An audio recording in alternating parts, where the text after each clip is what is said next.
And today we have a phenomenal powerhouse panel here today. So I'm just going to briefly introduce myself and we're going to get rolling. So I'm Lynette Rawlings, the founder and CEO of the Policy Academies. We work to shape a fair, just, and inclusive society, mainly through training the next generation of policy leaders and thinkers who will transform our nation. And also we are working to develop a change maker ecosystem that can help support these leaders in their work.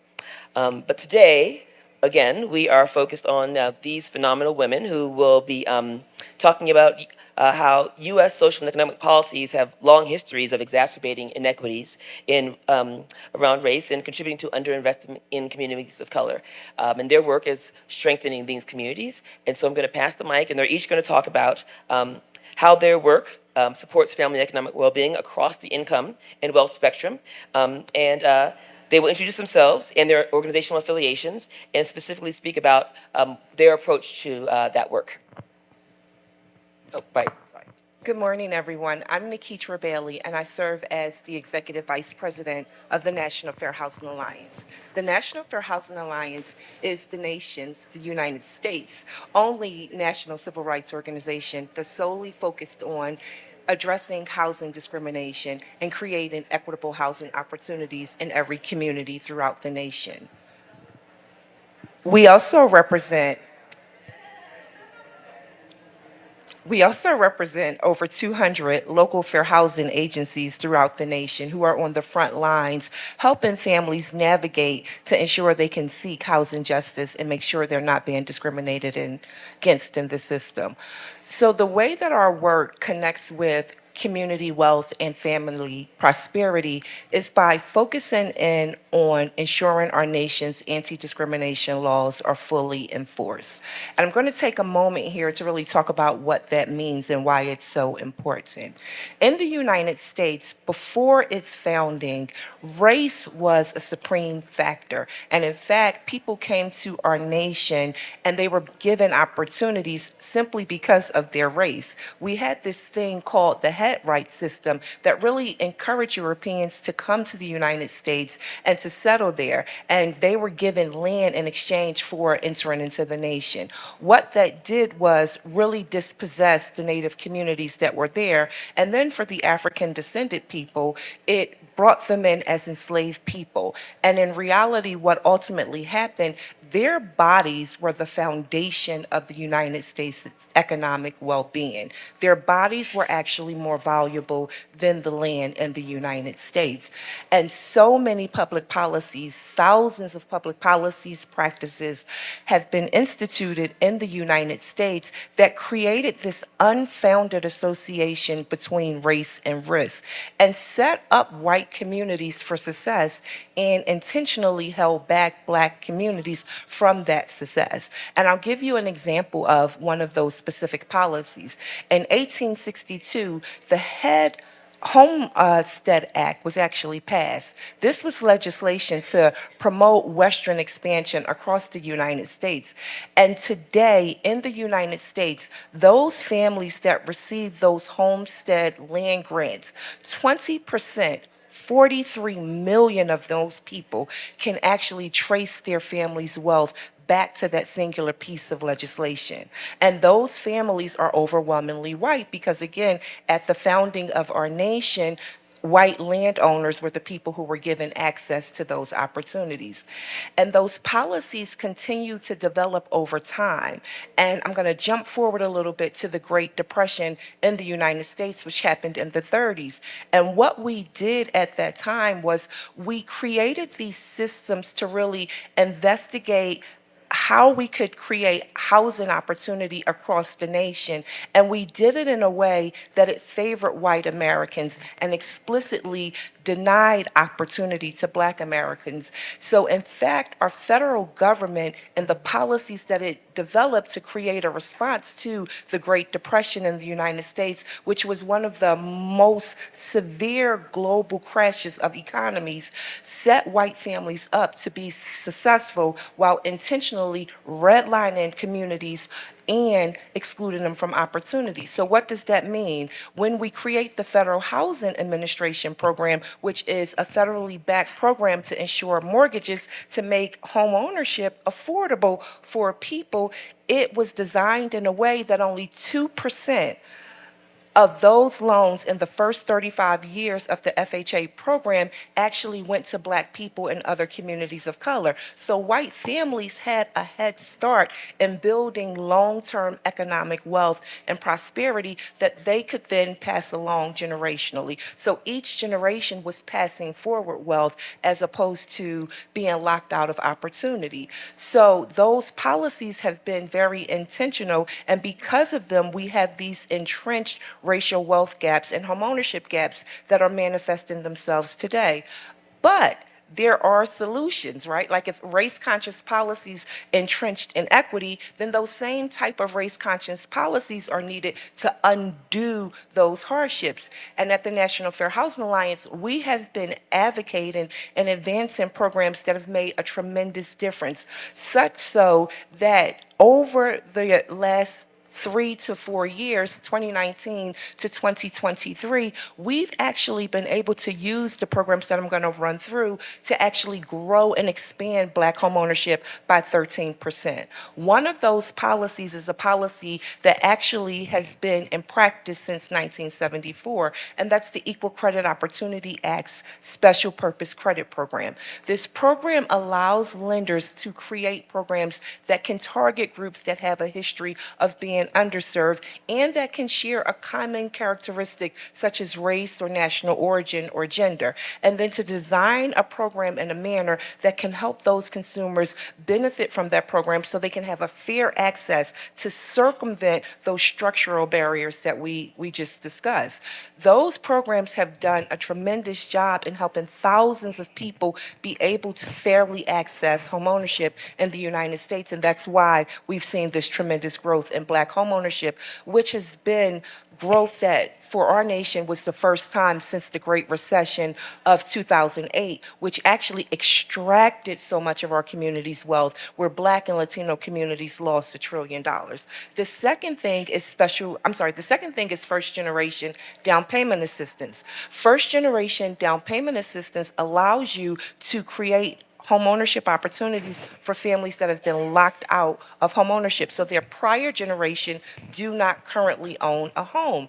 This is a kind of race-neutral way to create and direct those resources. And over 70% of first-generation people are families of color. And this is a concept that we learned about through the educational context, where it was working extremely well for students. So we've adopted in the homeownership space. And what is important about first generation is it is a program that also expands opportunity in rural white communities, because as the panel was just talking about earlier, we're facing tremendous backlash, and we need to make sure we're helping people understand that when you target solutions in a way that benefits underserved communities of color, you're actually going to lift up the entire economy. And what we know for sure is that in the United States, if you address discrimination targeted at Black people alone, over the next 5 years, we can actually grow the entire United States GDP by $5 trillion. So these solutions are great for our communities, and they're very important for the health of the economy overall. So I'll pause there and turn it back over. Anika, do you want to share more about your work? Sure, thank you. Good morning, buenos dias. I'm really excited to be here. I'm Anika Goss. I'm the president and CEO of Detroit Future City. Detroit Future City is a nonprofit NGO in Detroit, Michigan, in the United States, that is a research organization and urban innovation center. We focus our work primarily on economic development, land use, and climate change. And we came out of the post-recession. So in 2010, everyone, if those of you have heard of Detroit, raise your hand if you've seen ruin porn. Dilapidated buildings, right? So in 2010, all of that was actually true. Detroit did look like that and felt like that to be there. So we went through a major community planning process. It was the largest community planning process in the United States. It included over 200,000 people. Private philanthropy actually paid for this planning process, and it was to design Detroit's 50-year economic, land, and systems, so like transportation, water, infrastructure, future. And so our nonprofit, which was established in 2015, is really the steward of that 50-year vision for Detroit.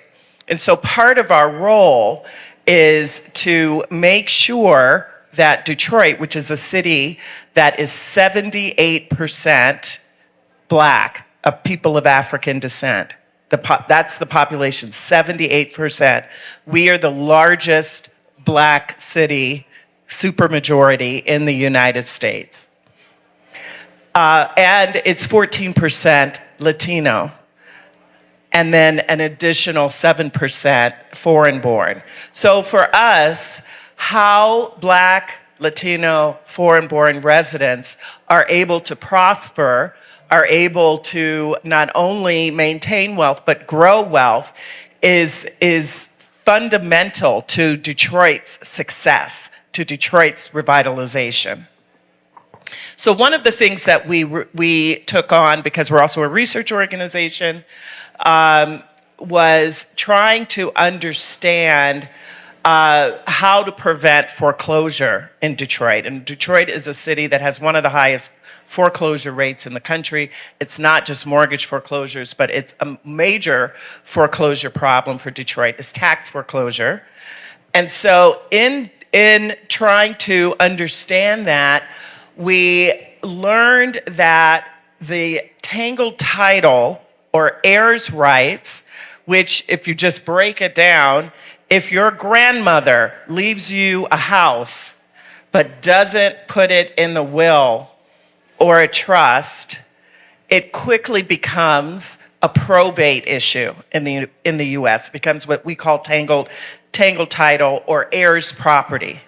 This heirs property issue, the research that we did in Detroit, we learned that 5,500 homes fell into that heirs property category. So now, what does that mean? First of all, that equates to almost $300 million worth of real estate in Detroit.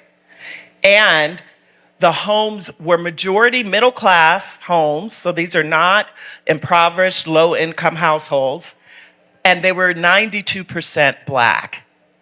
So what we were learning, and once we began working with other communities across the United States, we learned this was happening all over exponentially. Black families were losing their homes to heirs properties. So all of this wealth that the little wealth we had, land, property, was being lost by the fact that we didn't have wills, that multiple family members were selling their share of that property, and that we had not been intentional as to how to maintain that wealth.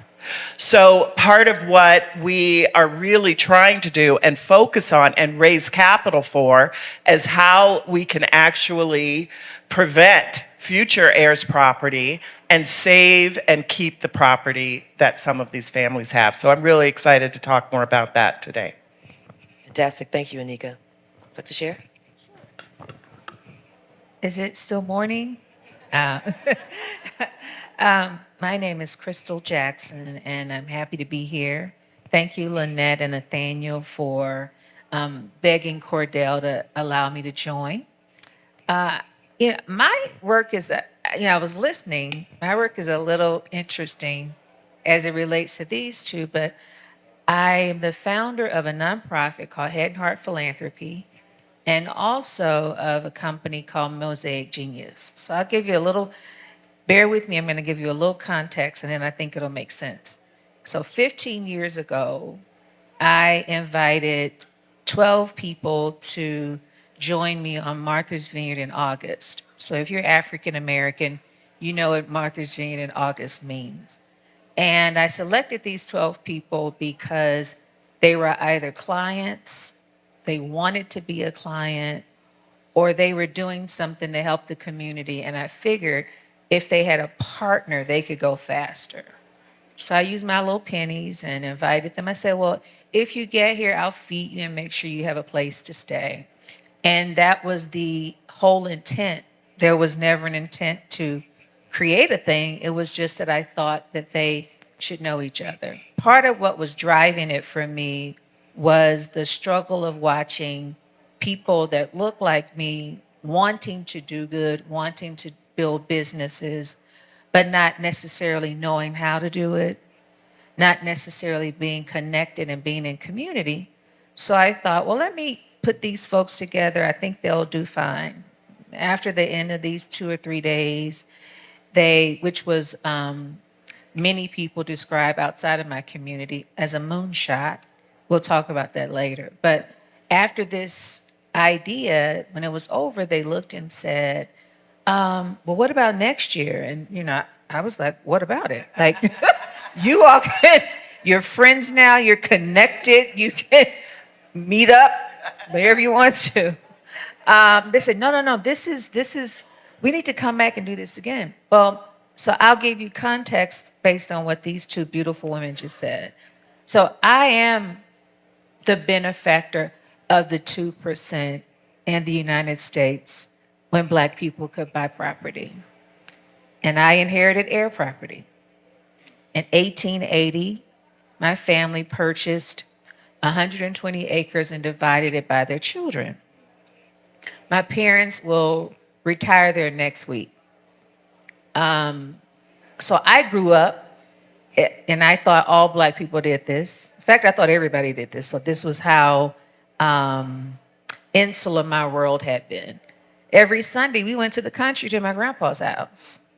And it was on Jackson Road, which is my name. And I learned how to drive on that road. I learned how to ride a bike on that road. I learned how to roller skate on that road. And the houses surrounding were my cousins.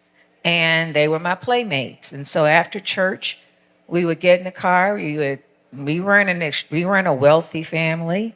We would get in our car, we'd ride, we'd stop at Dairy Queen, and then we'd go to my grandpa's house.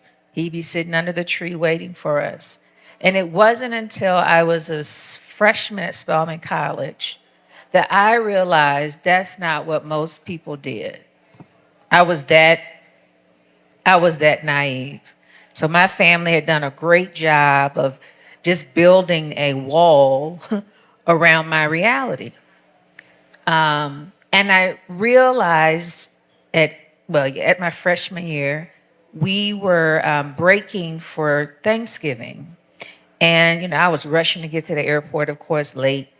And there was a woman in the room, young woman in the room next door to me. And I said, she was she wasn't dressed. And I turned and I said, hey, when are you going to leave for Thanksgiving? Like, where are you going to go?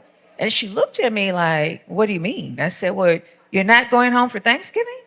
And she said, no, I can't, I'm not going home for Thanksgiving. And so I was just baffled and I was just struck by it. And I said, well, what do you mean you're not going home? Like in my mind, all Black people had a homestead. That was the way I had been raised. That's all I knew. Fast forward, back to those people saying, what about next year? I had to do some real introspection. And I thought about the privilege that I had grown up with. One thing we would do on that land every August in Texas is we have homecoming. And every relative would return home from Chicago, from Los Angeles, from Miami, Virginia Beach, Jacksonville. You return to the land for 3 days. A few things would happen. The first thing was, you fight and then you make up. You know how families do, right? So, I'm a child, but I'm observing, like, okay, they're not happy with each other right over there. But you would make sure the taxes were paid on the land. You would navigate if people had a business like a funeral home, some people owned other types of businesses, but basically, if your business was in trouble, how can we help you keep your business? Because we know if you have a business, you can employ Pookie and Keisha, right? And so they made sure that happened. And then we would have church service to make certain that the cemetery was kept up. And the way we raised money during church service was every family had a pew. And there was a competition that your family, the person at the end of the row, and I like how sometimes they would allow the youngest children to be the ones at the end of the row. So when it was time to talk about how much money you had raised, the child or whomever was at the end of the row would get up with the microphone and say, well, my family brings today X amount of dollars. I mean, it was competition. So the competition was you wanted to be on the last row so you could add to it and be the winner. And the picture I'm painting here is that to build Black family wealth, first you have to start with what you have. And I was taught that when you use what you have, two things we have to think about which is part of what we talk about on the vineyard now. I gave a long story. We started out talking about charity on the vineyard. Then we moved to investing. And this is a very hard conversation that I think our community has to have. A 9-to-5 is not going to build wealth. There are not going to be any policies implemented to help you build wealth. You have to invest. And I learned that at 5 years old, that whatever you have to invest and make certain that it grows. So part of what we do now on the vineyard, after 5 years, 5 or 6 years in, I realized, well, let me say this, now since we're just talking. I knew that people were comfortable coming together talking about charity because it feels good. But I also knew eventually, Reggie, I wasn't going to just talk about charity. We were going to talk about wealth creation and wealth sustainability. But because there is such a mistrust throughout the diaspora, not just in the US, of doing business with people that look like you. So in part, it was an experiment to allow people to begin to trust each other and see themselves as experts. Now we started to talk about investing. And investing is critically important. And I'll say this and then I'll pass on the mic. But the reason we have to be investors, and David can tell you this, is 80% of the capital that's invested in startups does not go to the founder. It returns to the majority community that put the money in. So when you see there's a unicorn, black or brown unicorn, yeah, they got a few dollars. But those that put in money typically and early, just think 80% of that goes out. So the wealth gap is doing what? It's getting wider and wider. That's why the wealth gap is getting wider. It's not so much that wages are low. That's part of it. But to build real wealth, you have to invest. And so whenever you see founders trying to raise or people, diverse asset managers trying to be more engaged in the process, that's why it's critically important to be a part of that versus trying to figure out how to say this nicely. That's why that is critically important to build wealth. I agree that investing is an important component of wealth building, and I think we have to be honest about the Black experience. Because we've been denied the ability to build intergenerational wealth through a home as an asset. I'm sorry, I'll hold it up. so you all can hear me. Because we've been denied the opportunity to build intergenerational wealth from the home as an asset, for most Black people, the opportunity to actually move to investing is not something people have been able to broadly do. I agree. And the kind of result of this unfounded association between race and risk is that our financial services have been designed in a way in Black communities to be extractive. So when we're in a city like Detroit, we're talking about an overabundance of financial service providers who are coming in to take away long-term savings. So we're looking at things like payday lenders. These lenders are not there to kind of help us invest, but to in fact charge us triple-digit interest rates and extract those kind of opportunities for us to build up that wealth over time. I do believe policies are a way for us to create wealth because our nation's public policies in the United States are the way most people have actually created wealth. And I think we have an obligation as a people for whom the country's wealth was built. Like when you even think about Wall Street, it's ours. And I think we have to boldly go into our nation and to our policymakers and continue to push programs that actually work, because when we get fair opportunity, we actually succeed. And that's the challenge. Too many of us, unfortunately, have not had the blessings of your beautiful family. I'm deeply touched hearing that. I'm a native of Philadelphia, Pennsylvania. My family left the homestead during the Great Migration, and we left our beautiful land in North Carolina, and we thought we were going to a land of milk and honey. And sadly, my grandfather inherited all of the discrimination that he thought he was getting away from. And in one single generation, we undid 4 prior generations of wealth building and sustainability because he was burdened by discrimination. And what we have to do today as a people is to demand inclusive public policies so that our children are no longer burdened by discrimination. When we think about fair housing, for instance, it's the national policy of the United States.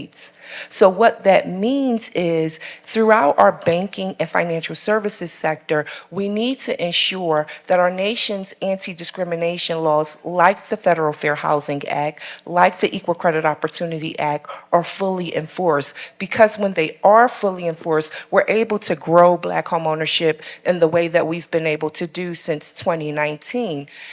And we need to keep running, right? Like our purpose now is to run this portion of the race so that we can pass the baton to the next generation, having achieved progress. And that progress is so critical because for the first time in our nation's history, we know that white homeownership is going to go down.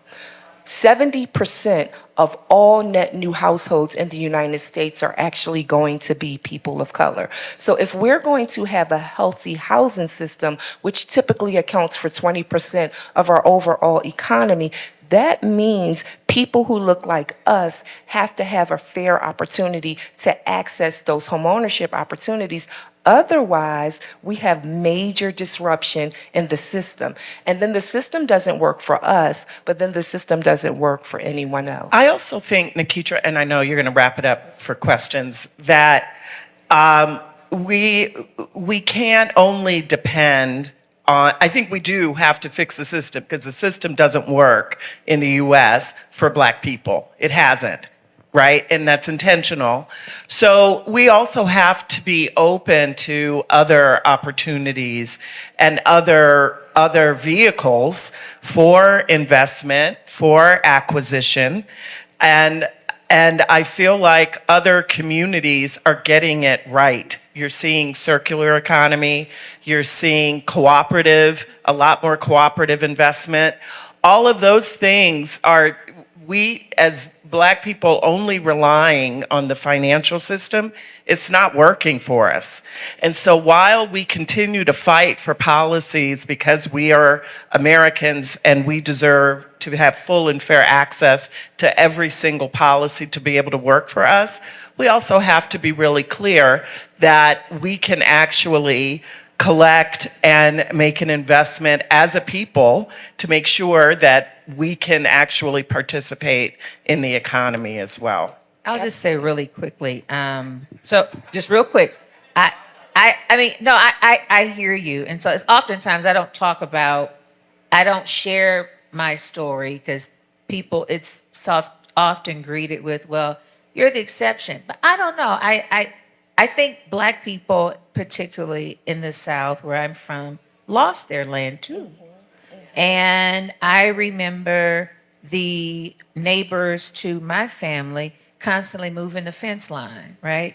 So, so there's a lot, even folks that stayed had to do a lot of fighting. I don't think policy is the only solution. It's not designed for us.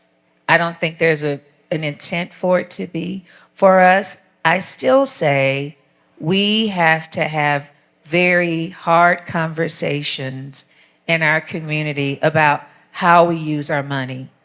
And the point of the gathering is to say to people, you may not be able to go at this up by yourself, but if you and 10 other people got together and pooled your money, then you would be surprised at what you create. So I think land and real estate are ways. I think we need to, and when we see founders with great ideas, I became an angel investor early. You need to be an angel, like a part of your portfolio. Again, this is uncomfortable. Everyone in this room should be an angel investor. You have to be an angel investor if you want to build wealth. You need to think about supporting and purchasing art from living artists. Like there's so many things we can do that we haven't tried. And I'm not discouraging that we fight for policy. I want to be really clear. But what I am encouraging is the recognition that it's not necessarily going to work for us. The second part I would add to this is the other part of my work is now I spend more time on, and probably half my time now in Africa that I spend here. And what I think is important, and the reason I jumped to the continent is they have some of the same issues. Just looks different, dressed up different. You have to be global in your thinking. I say this all the time to people. If you don't have an Africa strategy, and if you don't have a strategy outside of traditional capital, you will not be able to build wealth in the United States. Okay. Well, thank you for that. We will get back into that. So I'm appreciating this conversation and not wanting to interrupt. So I want to leave a few minutes for questions, but one thing to pass back down. We need to be fighting on all these fronts, right? And no one of them alone is going to work for us. So if you could each share some of the tools, strategies, approaches, sort of alliances or systems that might need to be transformed to sort of accelerate or deepen the impact of your work, especially in the context of our current situation where we're going to be facing major reversals. I think we both need to be, again, fighting on policies to remake them so that they will work for us, but that's going to take quite a minute. At the same time, what approaches are we doing within community? What circular economies are we creating for ourselves? How are you sort of approaching this sort of ground shift in accelerating your work? So I agree it needs to be both and. I also want us to be very clear that for the both and, so much of the opportunity is tied to home. And what happened in Black communities, specifically after the Great Recession, is that so many people blamed us for the system's failures. And then the system overcorrected and continued to exclude us. We would actually have over 700,000 additional Black homeowners today if the system was fairer. So I want to buttress my points there, because I think oftentimes we are kind of abandoned after the system fails. So much of philanthropy, so much of advocacy has been encouraged to move outside of the policy realm. So while I agree it's important for us to think about the different streams of opportunity, I want to make it perfectly clear that housing is so fundamental in the United States and land ownership to opportunity. And until we get to that level of equity and opportunity, we are going to continue to have this struggle with these tremendous gaps. And I do believe things like special purpose credit programs are policies that are not locked in only into the housing realm. In fact, many financial institutions are using special purpose credit programs in the nation to actually extend the kind of business opportunities that we're talking about, because they are tools to overcome these systems that have locked us out. So special purpose credit programs can actually be created in a way to create from the private sector a solution that's independent of policy, where the private sector can take its own initiative and design these programs to create these special purpose credit programs and extend them in Black communities and other communities of color and be a part of the solution to solving the challenges. And while they answer those questions, I'm going to move my way down this, or we could start taking questions. But you guys, please continue. Okay. Well, I would just say quickly the importance of getting a will, making sure that your family affairs are in order. That's a hard conversation to have with your parents, with your grandparents. It's not your business as a child, right? Or you don't want to talk about death. But that is the fastest way that we are seeing, and I know the ownership of land is an issue internationally. Who owns it, and can you keep it in your family? And I feel like beyond anything else, if we can make sure that that land remains in our family, and you can only do that through a will, through legal services, that has to be one of the primary things that we have to do to start at a baseline. Mine is real quick here. It's ownership. I would challenge everyone in this room, if they know a business owner that is approaching 65, 60-ish, somewhere in there, that's tired of running a business every day, buy it from them. Find out if you can say, I know this is going to sound real trivial. A man and his sons bought an ice company from an elderly Black man in Chicago. The business was starting to be too hard. He physically couldn't do it. It was too much. They bought the senior out. They made certain that the man and his wife are good for the rest of their days. This man now has a business he can run and pass down to his children. The money never left the community, right? So I would find people that have businesses. You don't have to go start one from scratch. Find someone that has a business, and you could potentially say, listen, I know this is probably hard. You don't want to do this anymore. How can I make certain you're good for the rest of your days? And I pick up the baton and run.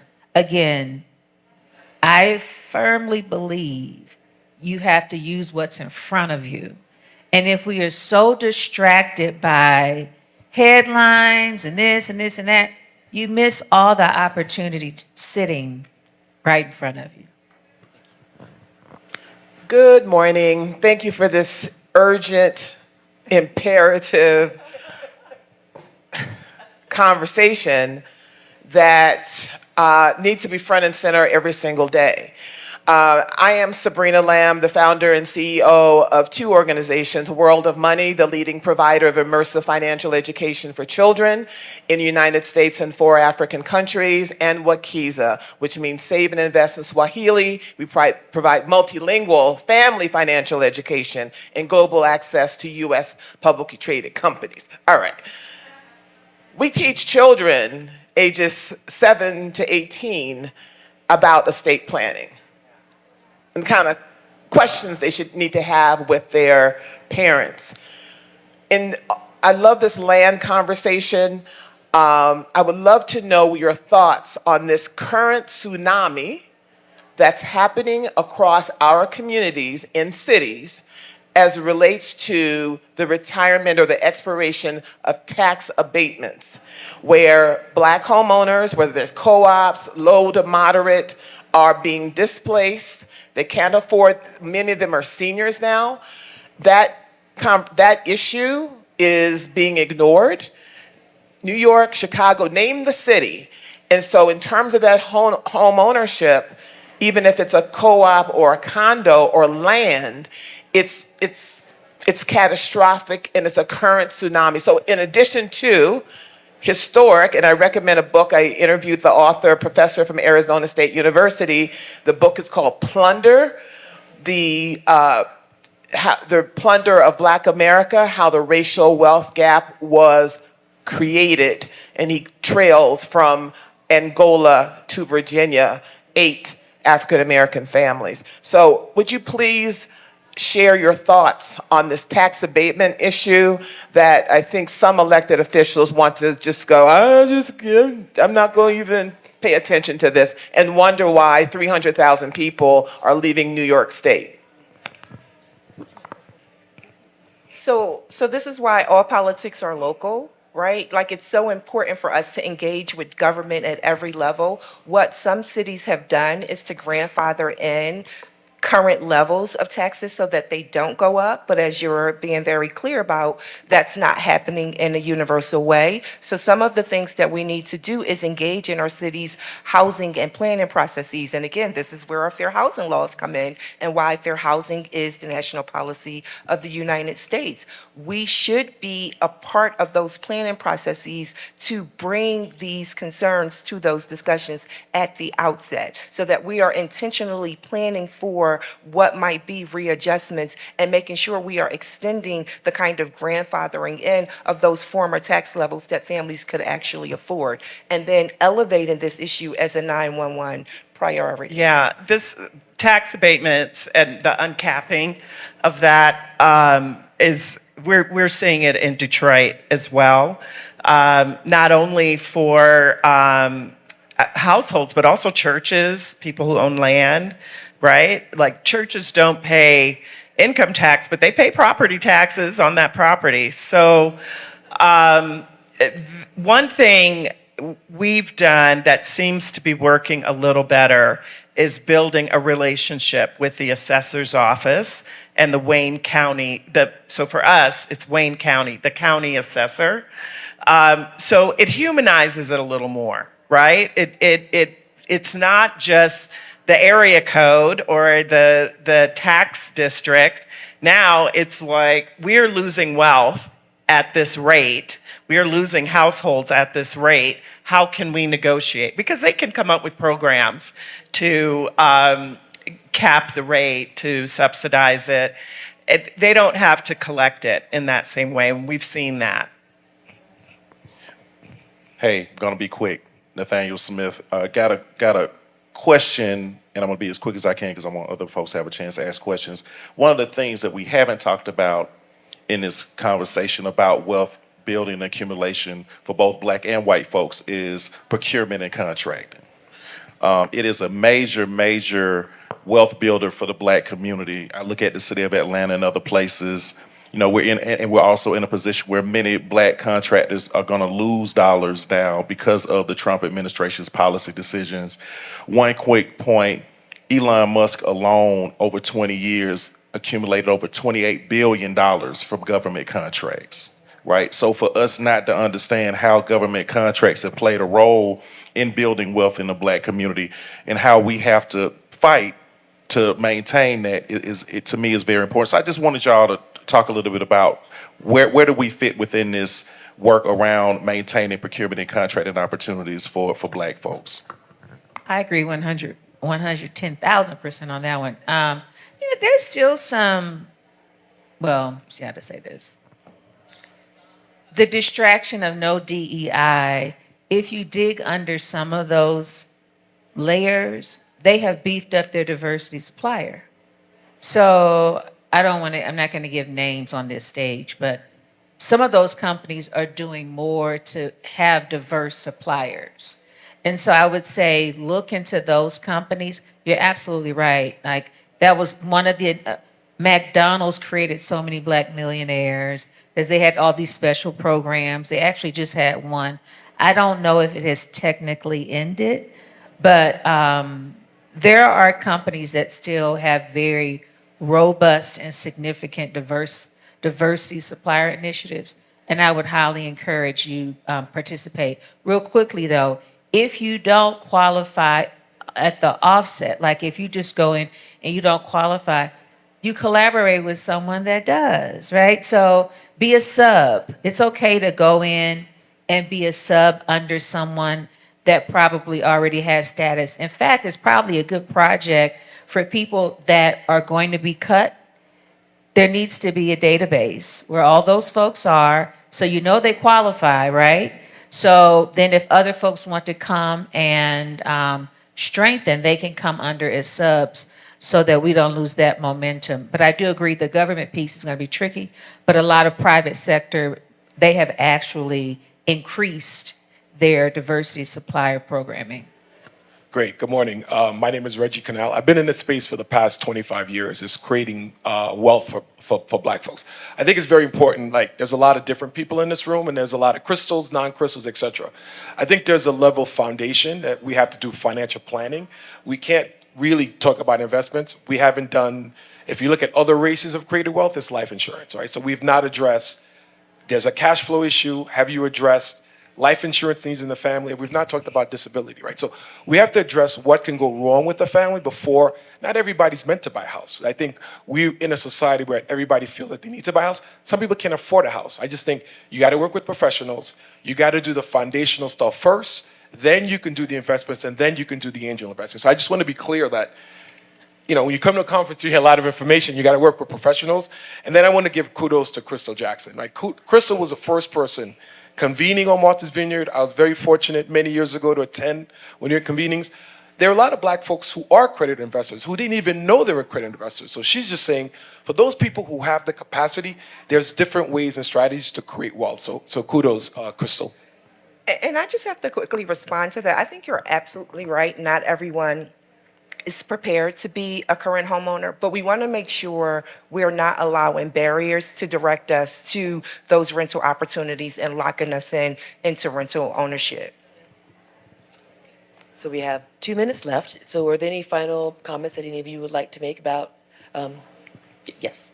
I don't want people to leave here today under the impression that we're not winning, because I think because of the headlines in the United States, people don't appreciate that we've made tremendous progress over the last 4 years. And when you think about the work that we're all doing together, we're making an impact. So I want us to leave here today focused on not going back. One of the gifts of the COVID-19 crisis was that we mobilized. And when we are in those periods of severe hardship, I feel like we do some of our best and innovative work. So I want us to continue to push forward things like special purpose credit programs, push forward programs like first generation down payment assistance, because one thing is a building block to the next thing. I want us to leave not feeling anxious and ashamed about our economic situation and what we don't know. We had a 400-year disruption, and the fact that we are even where we are speaks to the fact that we're doing good.